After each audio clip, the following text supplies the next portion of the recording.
was loud.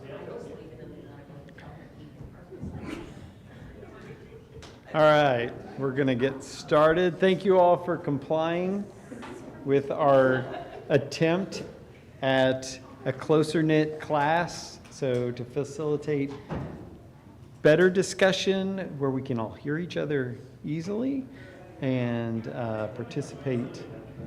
What was that? Where are we headed right now? Yeah. All right, so we finished chapter 11 of John on Sunday. Anybody have thoughts that hit them since we ended that class before tonight, as you started 12? I think there's this buildup is coming to a head. At the end of 11 and 56, they were looking for Jesus and saying to one another as they stood in the temple, "What do you think, that he will not come to the feast at all?" Now the chief priests and the Pharisees had given orders that if anyone knew where he was, he should let them know so that they might arrest him. So that was what was happening as we transition now into the last week of Jesus before the crucifixion. So chapter 12 starts 6 days before the Passover. Let's go ahead and read 1 through 8, and then we'll dive in. So chapter 12, 1 through 8. Anyone? Lori, yes, please. Thanks. 6 days before the Passover, Jesus therefore came to Bethany, where Lazarus was, whom Jesus had raised from the dead. So they gave a dinner for him there. Martha served, and Lazarus was one of those reclining with him at the table. Mary therefore took a pound of expensive ointment made from pure nard, and anointed the feet of Jesus, and wiped his feet with her hair. The house was filled with the fragrance of the perfume. But Judas Iscariot, one of his disciples, he who was about to betray him, said, "Why was this ointment not sold for 300 denarii and given to the poor?" He said this not because he cared about the poor, but because he was a thief, and having charge of the money bag, he used to help himself to what was put into it. Jesus said, "Leave her alone, so that she may keep it for the day of my burial. For the poor you always have with you, but you do not always have me." Thank you. All right, so everything is building up to this last week. And does anybody know the distance? We just read about it in the last chapter, the distance between Jerusalem and Bethany. 2 miles. 2 miles. Chapter 11 and verse 18. 2 miles away. So not a great distance to travel, even if it was further. I saw some say that it was 10 kilometers.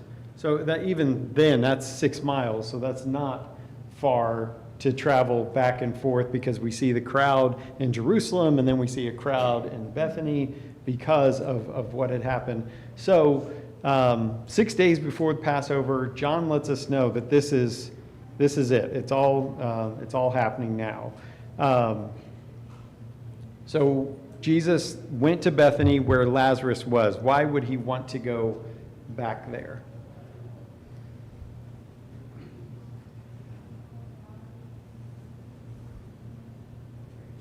After he sort of raised him? Is that what you mean? Yeah. Like in 12, why does John tell us that he went back to Bethany? Like, I think for me, it's right now, it's hot in Jerusalem in some respects. I'm going to go to a suburb. I'm going to not lay low, but I'm just going to get out of the heat, go to Bethany. There's a dinner there, and then everything will progress.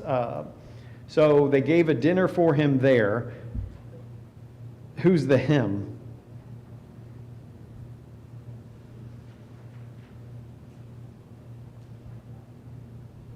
I think it's Jesus. Yeah. And Martha served. Lazarus was one of those reclining with him at the table. This, isn't it interesting that a couple days before Lazarus was dead and smelly, yes, and then came out of the tomb as Jesus called him out, and now they're eating together. I mean, that's just what a week. And he's reclining with the one who raised him from the dead. I mean, just the So we've been rejoicing yeah, absolutely. and celebrating. Mm-hmm. Yeah, Dedication. I agree. But it's just interesting, and it really hit me in that the video we watched on Sunday, that him raising Lazarus started his own crucifixion, right? And that whole chain of events, that bringing life, giving life back to somebody, started that chain of events that was ultimately going to lead to his death. So now they're eating dinner, and Martha is serving. So whose house are we at? John doesn't tell us, but there are two other gospel writers that do tell us. Simon the leper. And there is some thought that because Martha was serving, that she was married to Simon, but that is all just conjecture. What also was interesting about this that I ran across this last week, so John chapter 12 through the end of the book is all this, for the most part, this week, the next few days. Matthew is a third of his gospel covers this week. Mark, almost 40%, and Luke is over 25% of the gospel. So this was a focus for all the gospel writers to really document everything leading up to the crucifixion. John, one thing that I noticed is they're having this meal here, and that is exactly what will happen after we're raised from the dead. So it is that the supper of the Lamb that will be. I'm not thinking very clearly. I'm a little close. Is it the location? It is the location. It is then getting called forth to the third row. It's all the things. But you understand what I'm saying? Yeah, I do, It's yeah. like that marriage, or the marriage supper. Hmm. That will happen after. Wow, I hadn't put that together either, but that's a really good point. Thank you. So no, I have a question too. Go. Going back to the whole Lazarus thing, I just saw something about how Lazarus, whether we go to paradise or we go to heaven when we die, however that works out. And he got called away from that. I don't think I never really put that, I never really thought that through much. He'd been in paradise for 3 days, 2 days, however you want to put it, and got called back here. I don't know, I guess that kind of blew my mind a little bit. Yeah. I just really didn't think through. Does he not recall any of that? Yeah. Or, yeah. Or why we have no, he didn't tell them anything. He's like, hey, guess what? Mhm. You have no idea what's happening. Yeah. I don't know, it was just such a cool, weird thought to think through what his experience was. Yeah. That none of the gospel writers chose to interview him or tell a story from his point of view about it or anything. Yeah, that is something that we can maybe look forward to inquire about at a later date. Like he and him was saying the same thing. I was going home and he was like, and to know, I'm gonna die again. Like, Yeah. I've done this once. So I'm Yeah. gonna do it again. Like, what are you thinking? What's he thinking? Right?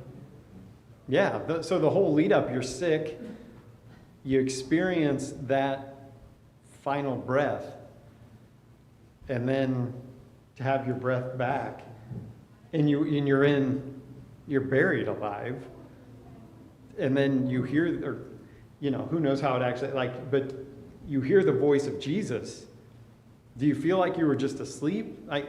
That is so, yeah, I don't know. More to come. How about that? So Martha served and Lazarus reclining. What was Mary doing? She was doing what John said that she was going to do. Beginning of chapter 11. Yes. Well, and so in chapter 11, he referenced that that's who she is. So I think many people by the time John is writing this, many people knew the servant nature of Mary, because he referenced this is who that is. So if you've heard that story of the ointment and the oil and the washing of his feet, this is Mary. And so now we get to that point where John actually tells of that. So what's the significance of Mary and her washing of Jesus' feet? I had never read about it before, but I read that she was sacrificing financially and socially. Mm-hmm. That it was possible that this oil was a part of her dowry, or and the fact that she was then touching a man's feet that was not her husband's. There was a lot of humility involved, and just in her love and respect and knowing who Jesus was, and her wanting to take that moment to worship. Yeah. And it was extremely uncommon for them to let their hair down in front of other people, not their spouse. So that was another, most of the time that Jewish women had their hair up. So I read that too, and I had never known that either. So very costly oil, and a lot of it. This would have been typically, expensive oil like this would have been kept in very small jars, and you put a dot on somebody as to welcome them in your house if that's what you're using it for, but not a whole pound of it. So the house was filled with the fragrance of the perfume. So again, it's not just you have to be near to smell it. It hits you as soon as you walk up on it.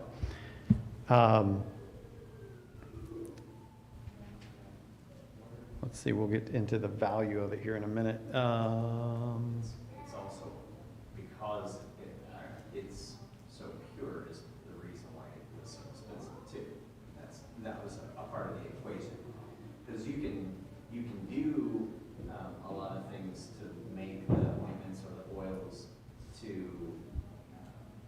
not be kind of budget, things that aren't as Diluted, high quality. yeah. Yeah, you can dilute it, and that was evidently not the case for this particular instance.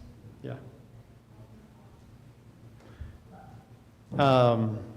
All right, so now my notes on this, I put that we see the human side of John, and I think as he's recalling this, his frustration with Judas, because the other writers, Matthew and Mark, don't put in the commentary about Judas.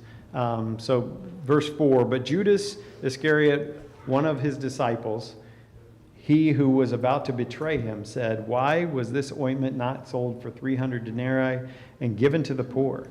He said this not because he cared about the poor, but because he was a thief, and having charge of the money bag, he used to help himself to what was put into it.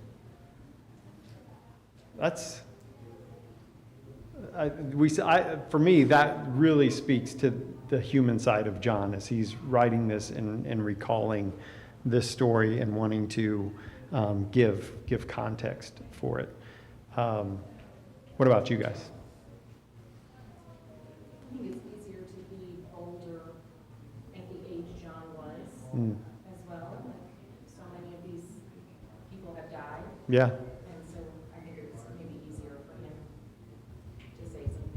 Yeah, because Matthew refers to it that others were thinking the same thing. Judas was just the one who said it, or if even says that somebody said it. But Jesus talks to everybody and not just Judas.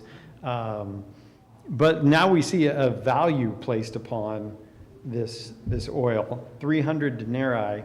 From what I read, that's a year's wages for a laborer.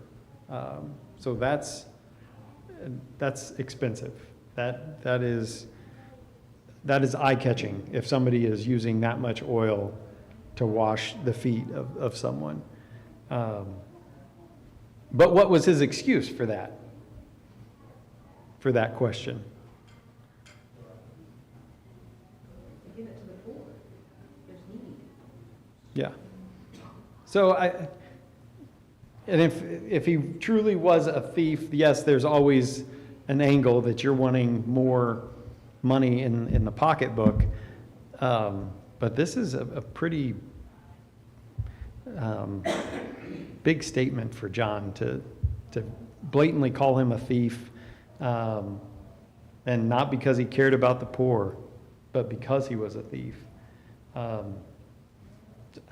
To me, it kind of sounds like you don't realize it in the moment, but then as they're replaying things over the years, and I think it just hit him that he always had the money. You know, like this is what and we were always short, and we never knew why. We trusted him, but there was things never added up, and now John's just letting it out there that he was a thief. So that's. I remember reading about Judas in the garden and kissing him. I remember being younger and reading about that and just being appalled. But watching The Chosen and seeing and really thinking about the fact that these people are human.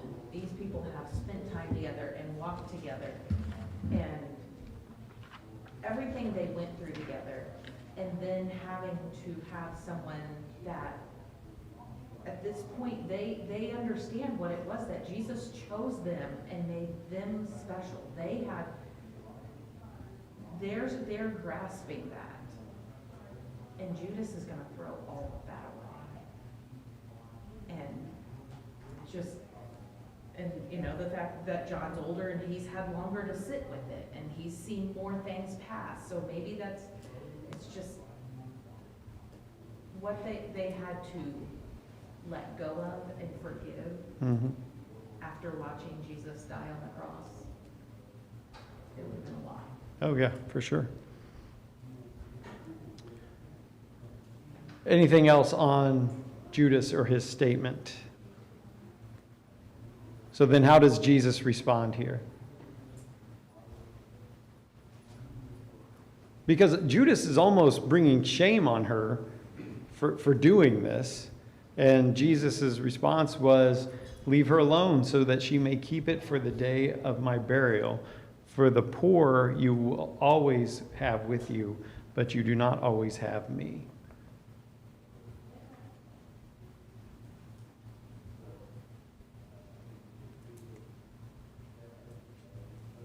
Jesus knew the heart of Judas, right? And so he just leave her alone. You don't know the value that she's bringing to me right now. I think is really what he's saying, and that even if she doesn't use it all, she may keep it for the day of my burial. So now he's bringing it. This is all coming to pass. That this is going to be able to be used again. Yeah. I just find it very interesting that two different instances that would kind of sit with this family. Both times Mary is the individual who is doing something that somebody else feels that's not the way it should be done. Brings it to the attention of those that are there, specifically Jesus, and both of them are basically put into place, right? Mm-hmm.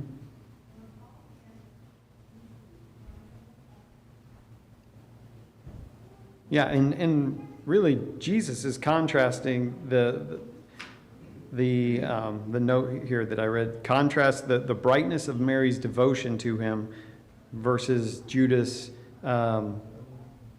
in his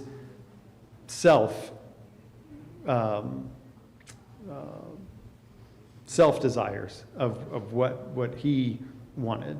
Again, I think that's really why the next time we see Judas is that he's betraying Christ, is this motive within him to either financial gain or to really see if Jesus could overcome the appearance of death, I think is the way I'm kind of looking at that betrayal, but we'll get there. All right, so for the poor you always have with you, but you do not always have me. That's an interesting statement. Again, he's just talked about his burial, and now he's saying, I'm not going to be with you. You will always have the poor to help, to raise money for, to do good deeds for, but you're not always going to have me. So while I'm here, allow this kind of stuff to happen. Anything else on that? I haven't gone all the way through this, but I think this is a little bit of a microcosm to John 13. Because John 13, they're sitting down to a feast, and then during supper, Judas is thinking about money, and then Jesus washes his disciples' feet. Mm-hmm. And then they seek to kill Jesus, and we're getting ready to read that they seek to kill Lazarus. Yeah. Just a little bit of a microcosm there. It's interesting. Yeah, how the same events happen in different settings and who's doing what, but the servant is rewarded or is acknowledged in each of those. Yeah. I wonder if there's any flashback when Jesus is washing the disciples' feet, if there's any flashback to Mary washing Jesus' feet, and if they realize the role that she's played that now he's playing.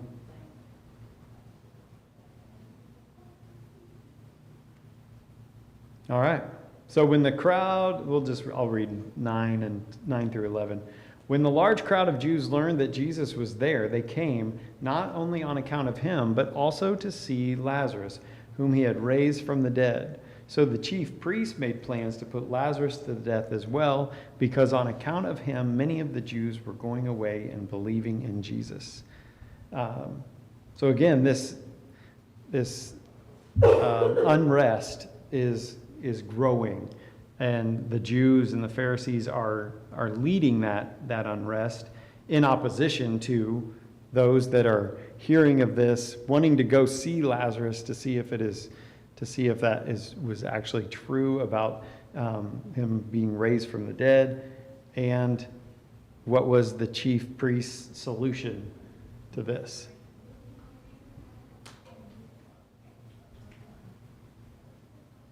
But isn't that amazing, though, that there are so many people that are attesting to that Lazarus was dead in the grave for over 3 days, and now he's alive.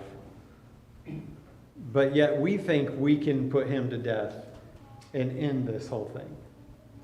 Do you ever sit and think about what it was like in the room when the Pharisees and stuff, what were the conversations they were having? Who convinced who? Well, and go back to 11 when, was it Caiaphas who says there's going to be a martyr and he's going to reunite the nation. You're going to kill him, and then that's going to unite them to you. That doesn't, us on this side of it, so that's not how it's going to play out. But even to have that idea that somebody's death is going to bring us together, maybe not the way, yes, it is, but not the way that you have planned it. And so us, how many times do we say, oh, it's got to work out this way for this result? And God just says, no, it's going to work out this way, but this result you never saw coming. And I had this in motion for a long time. That's me. I can see how I want things to play out, and I see the events happening, and then it doesn't happen that way. Yes, Mike. Just another lesson we need to be learning over and over again, and we don't have any control. You know, we think we do, we want to have control over things, but it's shown time and time again that we don't have control over it. Yeah. And the God has a plan, it's going to be His way, His plan, not how we see it. Have we invited him into the conversation? Sometimes we think we have. But we invite them into the conversation as here's how this is going to work out. Not the head of Please, the table, please confirm, yeah. Just check the box. So again, yeah, so the chief priest made plans to put Lazarus to death as well. All right, so then John moves on in verse 12. Done. Okay, I'm stuck, a couple verses back. okay.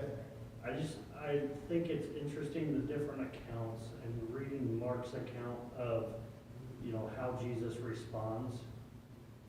There's a little bit more there.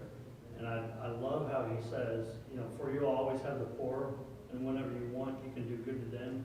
Mark goes on and says, but you will not always have me. She has done what she could. She anointed my body beforehand for burial.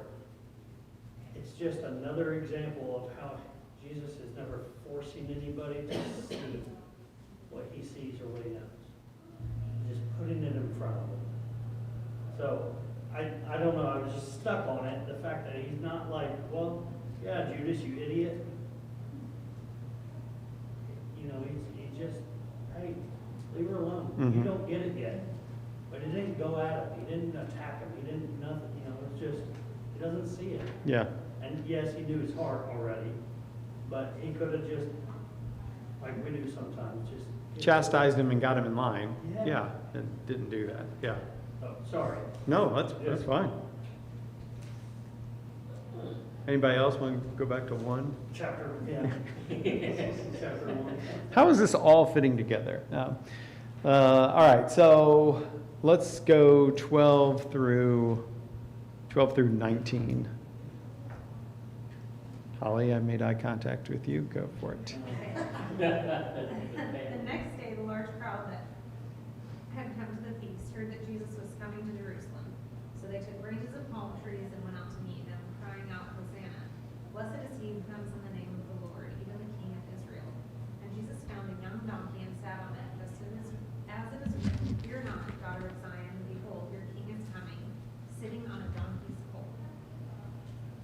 His disciples did not understand these things at first, but when Jesus was glorified, then they remembered that these things had been written about him and had been done to him. The crowd that had been with him when he called Lazarus out of the tomb and raised him from the dead continued to bear witness. The reason why the crowd went to meet him is that they had heard he had done this sign. So the Pharisees said to one another, You see that you are gaining nothing. Look, the world has gone after him. Thank you. All right. So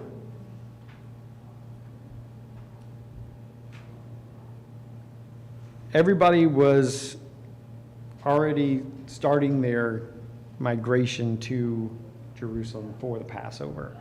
And so they could be both in Bethany and in Jerusalem. So there was already that large crowd, and it must have been made known that he was going from Bethany into Jerusalem. And so what did the crowd do? They made preparation and went out to meet him. And hail him as a king. So how did Jesus then enter in that triumphant entry?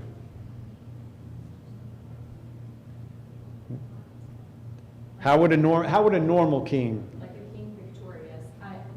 No, he did not come in on a horse with the laurel wreath around. Or leading an army and being in front and center or anything like that. It did remind me that Mary had ridden on a donkey going into Bethlehem. He would have been in her belly. Mhm. That's kind of just a sweet thing to remember. Yeah. Before his entry into this world, he was on a donkey. And then as he's getting ready to exit or enter into Jerusalem as the king. How do you think Rome looked at this when they got word of, they're praising him, Hosanna, blessed is he who comes in the name of the Lord, even the King of Israel. Now Rome gets wind of this, and what do they think?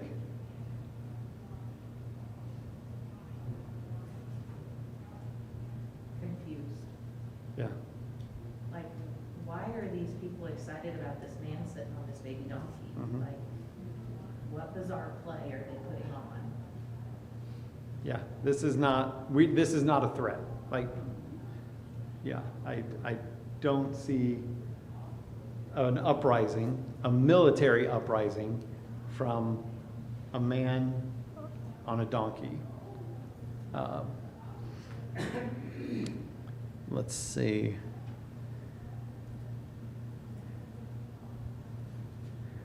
It was interesting that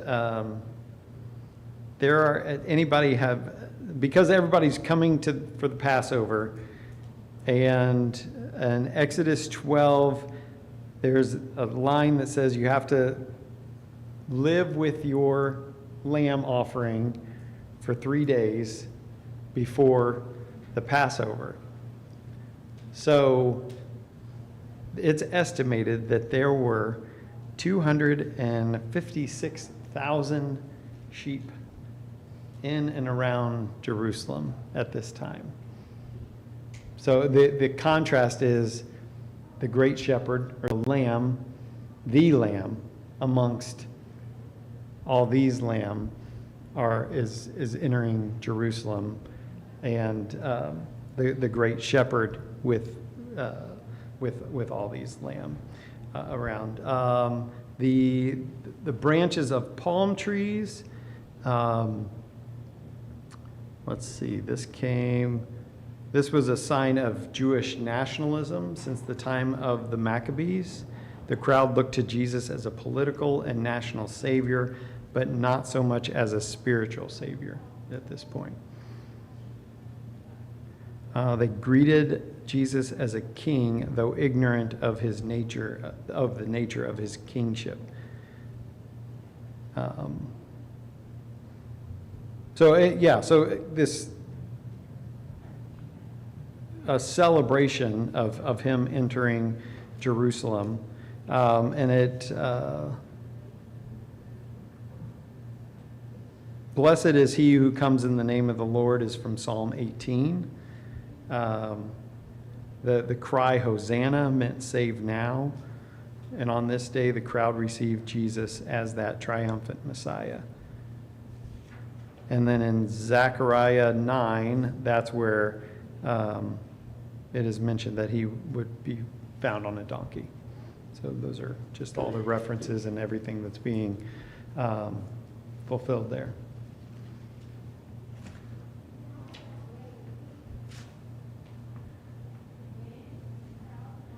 It's interesting that John records verse 16, his disciples did not understand these things at first, but when Jesus was glorified, then they remembered that these things had been written about him and had been done to him. So again, John, I love that he lets us know that in the moment we had no idea of what was about to come. But it wasn't until time passed that all this started making sense. And so for me, that's comforting that, 25-year-old Don thought he knew this story. 49-year-old Don knows it a little better, And hopefully, we continue to look back and make more application and just have that personal relationship of what Christ went through and what everything meant for us. So I really appreciate that going through John this time, that he let us know that, we didn't understand it. It wasn't until later that we recalled these things, that the teaching that Jesus had kept saying that we just were lost with, but everything, the puzzle started to make sense and come into view. He also uses Jesus being glorified as him being raised from the dead interchangeably. So in case I haven't said it enough, here we are again, that the glory of God is his power over death. Yeah. Really good observation.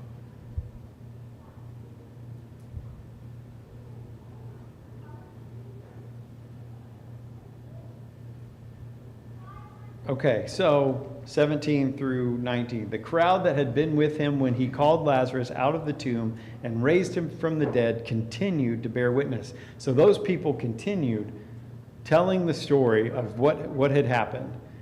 And that the reason why the crowd went to meet him was that they heard he had done this sign. So then again, what is the Pharisees' response? They're trying to scare him, to scare his followers, and to just squelch the conversation of what had happened. And I think they're finally realizing, you see that you are gaining nothing. Look, the world has gone after him. We're losing. So I think that we're going to see that emboldens them to go even further and continue to press. Anything anybody has there? In Luke, it tells us that some of the Pharisees were there and they asked him to make them stop. That, once again, giving him a chance to say, no, this is not who I am. And he said, even if I did, the rocks would then cry it out. And so I can't imagine them saying that to him and then looking at each other like, Yeah. what else? But that doesn't stop them. Mike, did you have something? Nope. Okay. Line here. The popularity of Jesus was offensive to his enemies. That in the stuff that I was studying, that line hit me. That is so true. It made them feel that they were accomplishing nothing. It makes us happy to see the enemies of Jesus frustrated.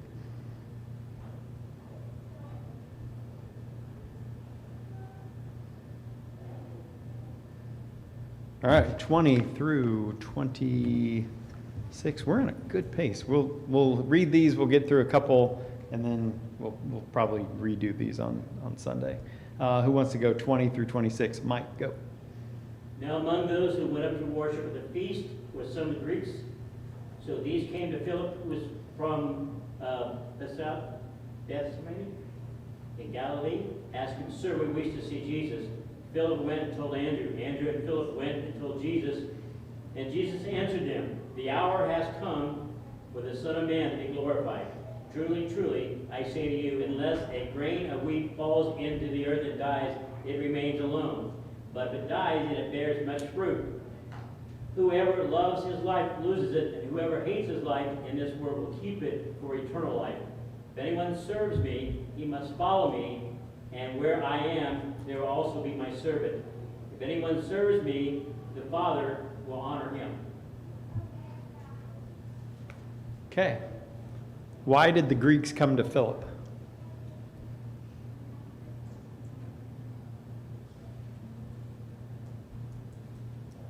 I can tell you what another book said. Yeah, please do. Because that's all I'm going to tell you too. They possibly knew him from commerce in Galilee. Mhm. So they had worked with him before or seen him. Yep. What I read, that Philip was the only one with a Greek name.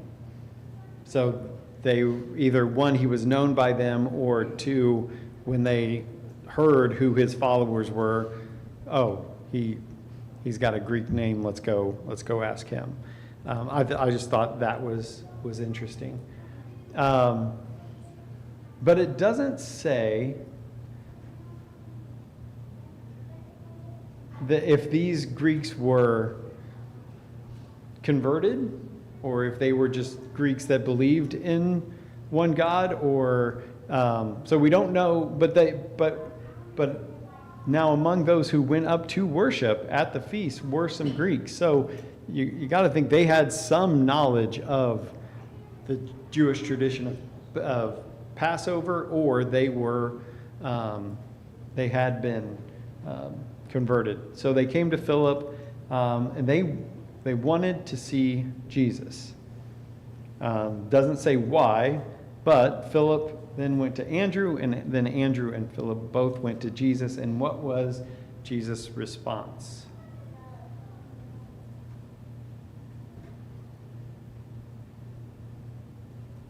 Time is now. Yeah. Which is interesting because it hasn't been yet. And now Jesus is saying the hour has come for the Son of Man to be glorified. And then goes deeper. Truly, truly, I say to you, unless a grain of wheat falls into the earth and it dies, it remains alone. But if it dies, it bears fruit. Whoever loves his life loses it, and whoever hates his life in this world will keep it for eternal life. If anyone serves me, he must follow me, and where I am, there will my servant be also. If anyone serves me, the Father will honor him. It was interesting. I finished a sermon on the way here this evening, and it was about humility. And the story goes, there was a village at the base of a mountain, and a traveler comes in thinking he's going to go up, conquer the mountain, and come down. And everybody tells him, you've got to give yourself days. It can't be quick. He doesn't listen to any of that. He goes up the mountain, and within a day is back in the village, and dejected and just mad that he couldn't do it. And a lady came over to him and said, if you had went up the mountain the way you came down the mountain, you would have went up the mountain. You would have come down the mountain the way you went up. So that was very impactful about humility, and that's what we see Jesus here is, I have to die. If a grain of wheat wants to be prosperous, it has to die for it to be useful. And that's what Jesus is showing us here, is that humility. Thoughts on that as we wrap up? And we can pick back up here if you don't have collected thoughts on these few verses. They've heard it's not my time, it's not time. Yep. And now they hear it. And to go back to John saying, we didn't realize it until he was glorified. And so when he says, now it's time, now are all those little pieces start to click in place. Mm-hmm. I think it's important that the Greeks are mentioned here, because obviously that's part of the group that he was going to eventually impact maybe the most, if you will, for the future. Yeah, to open that door, yeah. But how infuriating would it have been for the Jews for him to say, no, that they can't be. He doesn't say they can't be here. He just says the time is now for me to be glorified, for the Son of Man to be glorified. All right, we'll pick back up there. Maybe start in 27 or just refresh on 20 before we keep moving on. Thank you.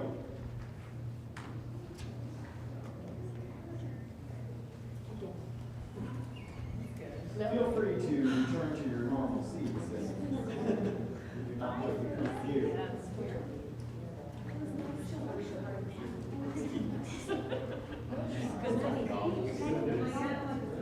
There's not many people like what?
All right. They're still having their class, and I think it's okay if you guys do. Let's see, who's teaching that class? Is Brenda going to care? Okay. Let's just go ahead and then. Something that I've been thinking about since last week, since Sunday, and the way that we read through the book of John and you know, kind of the pieces that we were covering there. And then the end of our class, didn't know where we were going to get, but Don, you got to a poignant verse that I thought was pretty amazing. But if you want to go ahead and turn to 76, the song and where my mind is on this is, I took your book, 76 is Servant Song. And so just the premise around the idea that we're looking at here. Reminder, Lightpost has the songs loaded in it if you want to use your Lightpost app. Sales plug. So you can do that too. But just this overwhelming idea of what is our perspective on life. If you guys can imagine a cake, right? The round, let's just call it a birthday cake. It's round, and make it ice cream because I like that, ice cream cake. But say that you have that cake, that circular cake, and you need to cut it into 8 pieces with 3 cuts. And you're standing here and you're looking down at the cake, and you're thinking, well, if I cut it here, that divides it into what? Half. And if I cut it here, it turns it into, and if I add another cut, it does what? It almost makes it 8, but you're missing another half. Huh. You know that you can cut it with 3 cuts and make 8?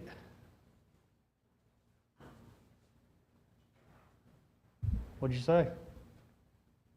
Did you get it figured out, or were you just karate chopping? Yeah. Go back to the first cut, cuts it in half. The second cut cuts it in to fourths. And slice the cake on the side. Yeah.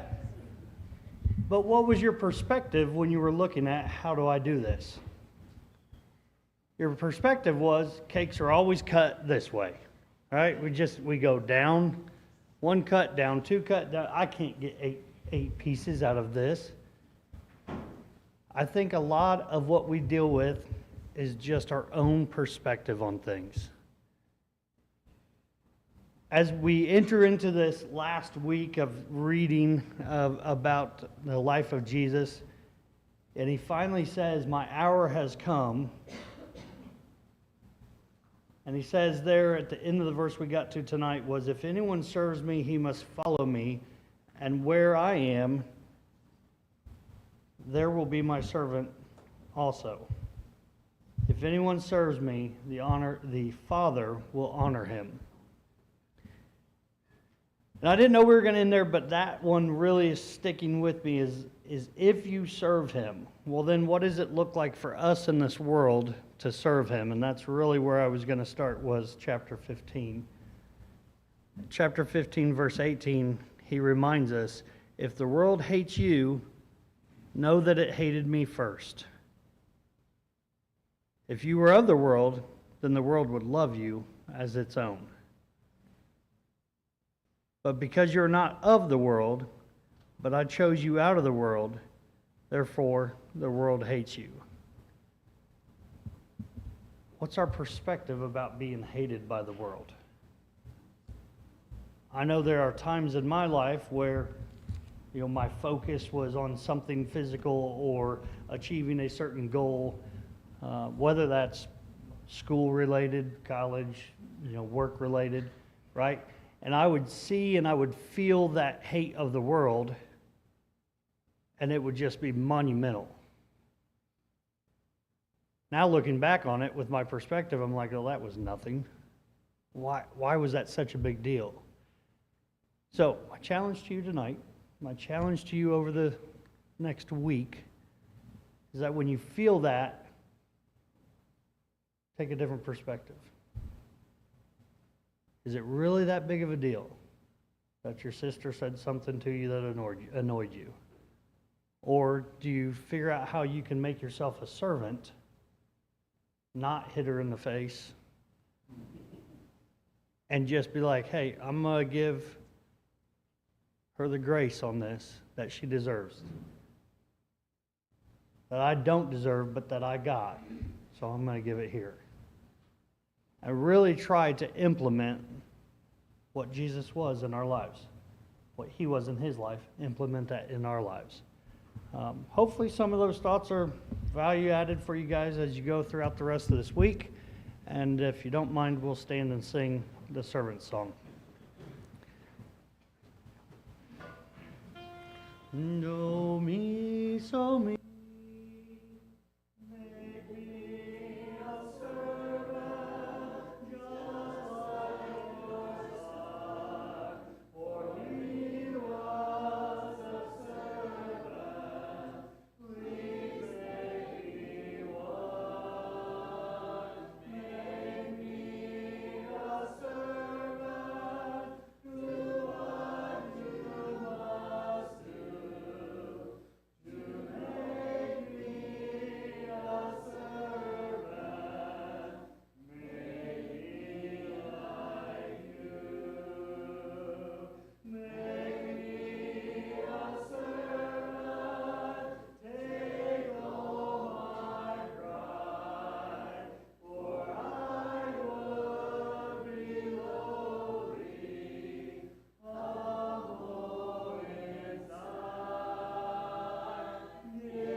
Blessed Lord above, we are so grateful that you bless us with a day that allows us to reflect upon who you are and especially who your Son was. And as we start to really focus in on the last days of his life, let that really sink in. Help us to understand the events that were going around that time so that we can understand even greater the impact that not only he made at that time, but how precious his life, his example, and his sacrifice mean to us even today. Bless those that are not with us. There's a few that have health issues that are keeping them away. Those that are traveling. Those that are mourning losses. Just continue to take care of each of them for their special needs. Take care of us so that we can be of good service for your kingdom as we go throughout the rest of this week. Pray these things in your Son Jesus' name. Good to see everybody out on the right side earlier tonight, so now it's kind of split up a little bit. Good to see everybody get out here. We have several announcements to make for prayers and health issues. We'll start with John Spivey's. He's in Kentucky for the death of his mom. If you hadn't seen the email that just went around, I believe, today, so we want to keep the whole family in prayers during this time. No details have been put out yet as far as what the particulars are as far as the funeral is concerned. Kimberly's sister Diana and niece has health issues. What's your niece's name? Annabelle. John didn't give me that, okay. So is there any updates on either one of those at the moment? Just resting? Okay. Avery, Brenda's niece, and local treatment, but keep them in their prayers. She goes through that. Sam and Donna's ongoing health issues. Prayers for them, and hopefully we see them back here soon. Steve Jones, his lung cancer treatment, ongoing. Nothing new on that one. And Tom Odom, John's uncle, liver cancer treatment. There's nothing new on that. Anything in the health area that I need to announce or give to John for Sunday to announce? Okay. Michaela's had a big birthday on Friday, right? The 21st? Correct? All right. Do what? There ain't gonna be a birthday party. I'm at college. That's what you're celebrating, okay? Work with me here.